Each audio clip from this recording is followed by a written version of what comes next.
Магии официально не существует. Магов тоже как бы нет.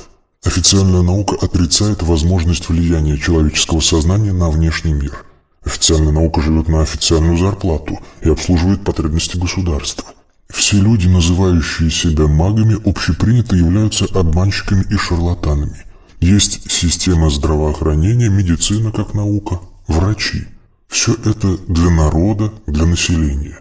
Однако, когда прихватывает кого-то из властимущих и властьпридержащих, то сразу же бегут к колдунам.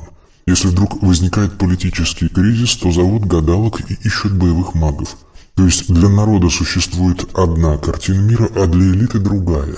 Конечно, ни один политик не может нагадить древнему магу. Есть исторические прецеденты. Не только падали королевские головы, но и целые королевства исчезали с политической карты. Но для магов первого и даже начального этапа второго уровня различные социальные ограничения и запреты на магию очень чувствительны.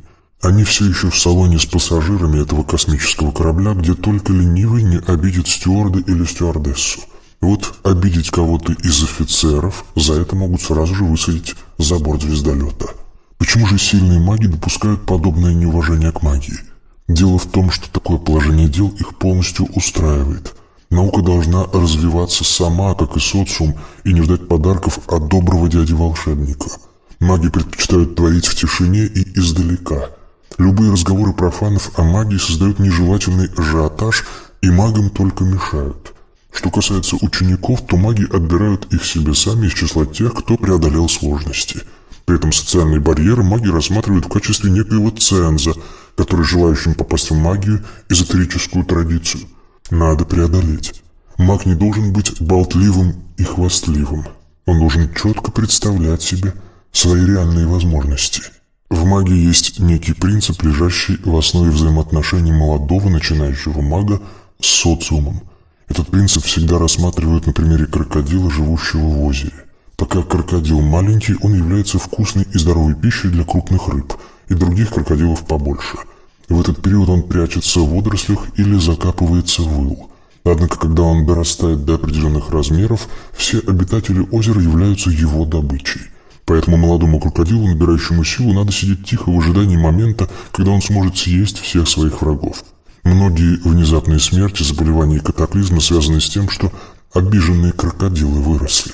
В обычной практике часто встречаются порчи и проклятия, разновидность магических ударов, нанесенных магами первого или даже второго уровня, защищавшихся от каких-то социальных нападений.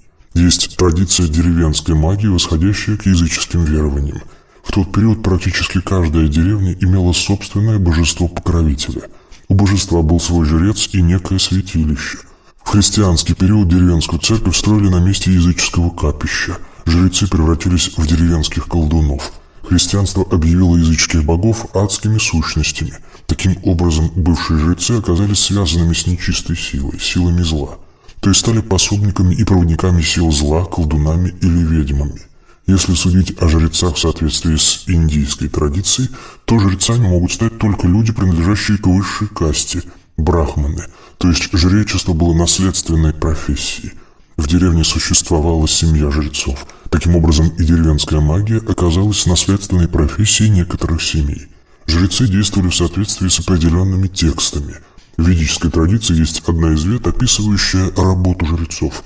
То есть внутри семей деревенских колдунов передавались некие тексты, в которые каждый из хранителей канала связи с древним божеством делал записи. Таким образом, в семьях деревенских колдунов возник собственный опыт. Культура как накопление опыта, который фиксировался в рукописных гримуарах, магических книгах. В результате, имея одинаковый стартовый опыт, эти семьи разошлись, создав собственные специализации. Внутри такой семьи всегда есть один хранитель канала, который обладает магической силой, является действующим жрецом. Перед смертью он передает канал кому-то из семьи. Во многих случаях главное место силы деревенских колдунов оказалось в церкви, построенной на месте языческого храма. Отсюда происходит представление о набожности деревенских ведьм. Они часто бегают в церковь не потому, что верят в Христа, просто там находится их место силы. В традиции деревенских колдунов существует практика создания фамильяров. Это делается путем подключения канала к какому-нибудь животному, например, ворону или кошке. С этой целью яйцо ворона или беременную кошку помещают на жертвенник, к которому закреплен канал древнего бога. Родившееся в итоге существо несет в себе сознание канала, эгрегора бога. Такой фамильяр является партнером мага в его работе. Колдунья не дрессирует такое животное фамильяр, наоборот, животное управляет ее действиями. Отсюда представление об адском коте-бегемоте.